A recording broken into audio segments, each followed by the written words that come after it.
Hi, I'm Dennis Phillips, and welcome to Everyday Reloading and Shooting.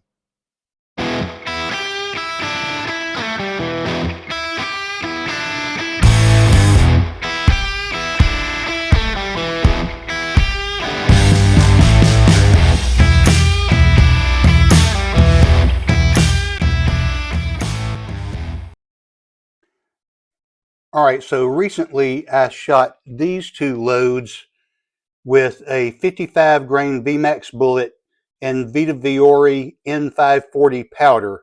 I had these two loads at 27.2 grains and at 27.4 grains.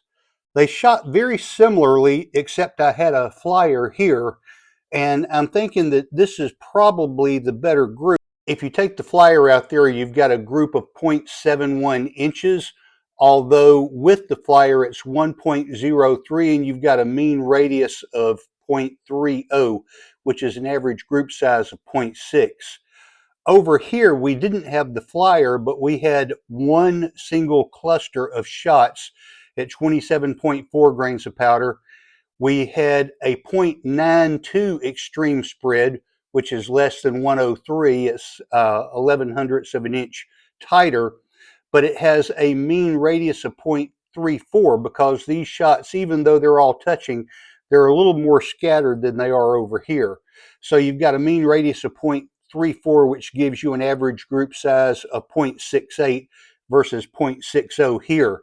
So the question is, which of these is the better of the two groups?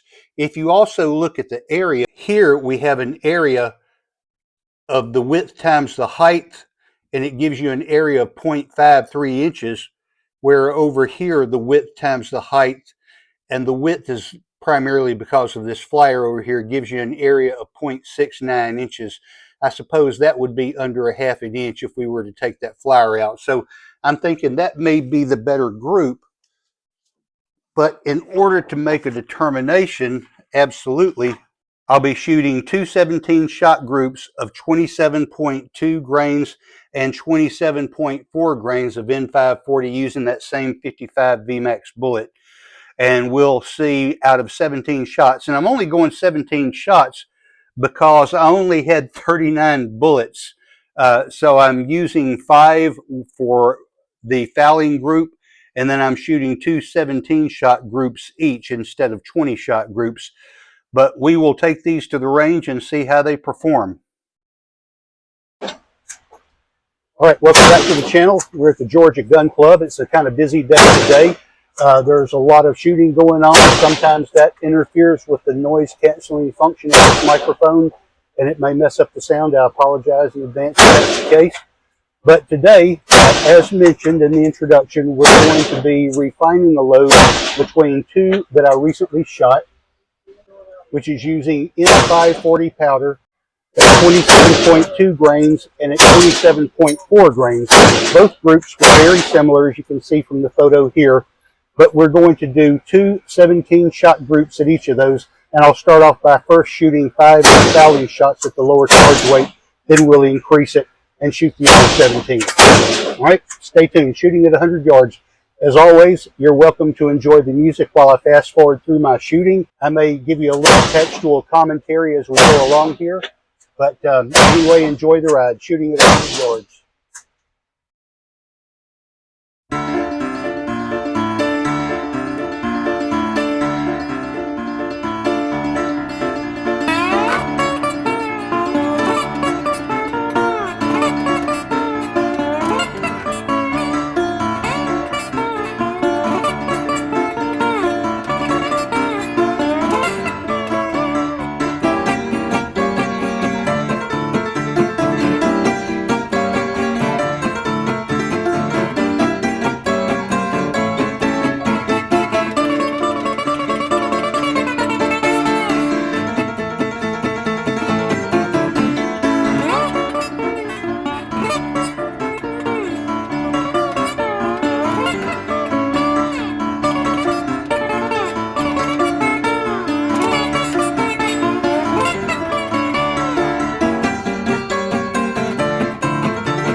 All right, I think the 27.2 grain shot a little better than the 27.4.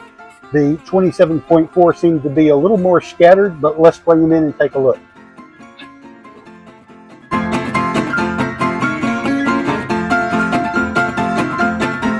Yeah, so you see I was shooting these round robin style. I had 17 rounds to shoot, and it wouldn't be fair to shoot all 17 here and then go and shoot 17 here with a dirty barrel. So I did 10 shots here and 10 shots here, and then I came back over here to do my last 7 shots here and 7 here. But what happened here is I had already been in the habit of shooting 10 shots here, so when I shot again, I shot one that was loaded at 27.2 was shot over here. So probably the fairest way to average that will be, I'll figure where the average point of impact is here, and whatever that was, I'll subtract it from here. But we will have 16 shots here and 18 shots over here, one of which should have been at this target. So anyway, I do think the one on the left looks a little tighter. These are a little more scattered. Here's 5 here that are on the perimeter and 3 out here that are on the perimeter. And that's going to throw that mean radius off somewhat. Even though you've got a nice cluster right here, I think most of them were shooting right in here as the barrel heated up. And I don't know that I'll actually be able to count 18 shots because a lot of those probably passed through the very center of that hole and didn't even touch the edge. Same over here with 16 shots here. But anyway, we will take these home and measure these. Oh, this was my fouling group. My first 2 shots were here and here because I had not been previously shooting this powder and this charge weight, so I had to readjust the scope. So at this, I had been shooting a 75 grain prior to this, so it's being a heavier bullet. This being a lighter bullet, it's going to shoot higher, so I had to readjust the scope. So my first 2 shots were here and here. So when I adjusted the scope, I moved it over from 0 to here, and then I moved it up halfway between those 2, and then I shot here. And so I adjusted it down and to the right, and then I shot here and here, which I was planning to shoot to the right, but I guess it went more down than I intended to. So anyway, I left it there, and I continued to shoot, and my cold barrel shot was always the low shot. So on this first group, that was my low barrel shot. Same over here, cold barrel, colder barrel, because of difference between time between reloadings and switching magazines. So anyway, we'll take these home and measure these with the Hornady ballistics app using the group analysis, and we will get back to you. All right, so we're trying to zero in on a load here using N540 powder and a 55 grain VMAX bullet. Here's a photograph where we shot these loads previously, and we had group sizes of 103 and 0.92. We had areas of 0.69 and 0.53, and given those statistics, it was kind of hard to tell which one of these would be the better performing round. So what I decided to do was to shoot 2 additional groups. I was going to shoot 2 20-shot groups each. I found out when I started loading that I only had 39 rounds, so I used 5 of those for the fouling group, and then I planned to shoot 17 shots in each target instead of 20, and that still would give us a pretty good result. So we're shooting 27.2 grains of N540 and 27.4 grains of N540 with the 55 grain VMAX bullet. On my first target, my first shot was right here at the bottom edge of the target. We're shooting 3/4 of an inch high and 15/100 of an inch to the left. We had a 1.57 extreme spread from here to here, from top to bottom, and then we had a mean radius of 0.51, which a radius is half of a circle, so if you double that, that gives you an average group size of 1.02 inches. And with the width times the height, that gives you an area of just under 2 inches at 1.98. Not overly impressive, but what we're trying to do is zero in on which of these 2 loads performs the best.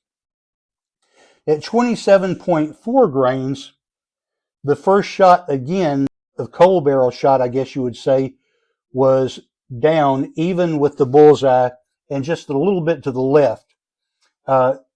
Both of these grouped a little bit to the left at 1500ths and 0.3200ths. And this one is shooting just over 9/10 of an inch high at 0.91. We've got an extreme spread of 1.8 inches, and we've got a mean radius of 0.52 inches. And the width times the height of the target covers an area of 2.38 inches. So on this day, I'm guessing that I was not at the top of my game, because on our previous target, we had groups of 103 and 0.92. And here we've got groups of 157 and 180. So I'm going to blame the shooter for those results. However, if you're trying to determine which of these is the better grouping, I'm going to have to give it to target number 1. It's got an extreme spread of 157 versus 180. It has a mean radius of 0.51 versus 0.52, and it covers an area of 1.98 versus an area of 2.35. It seems to be a little more consistent, and you've got a tighter grouping right here. Even though you've got some flyers to the left and to the right, you've got a pretty tight cluster here, whereas at 27.4, you're a little more spread out. So if you're going to be shooting the N540 powder and the 55 grain VMAX bullet, you might want to take a look at the 27.2 grain. All right, so those are my results. I hope you find this information helpful. If you have any thoughts, ideas, questions, suggestions, please leave those in the comments below. I hope you will like, share, and subscribe. And as always, thanks for watching.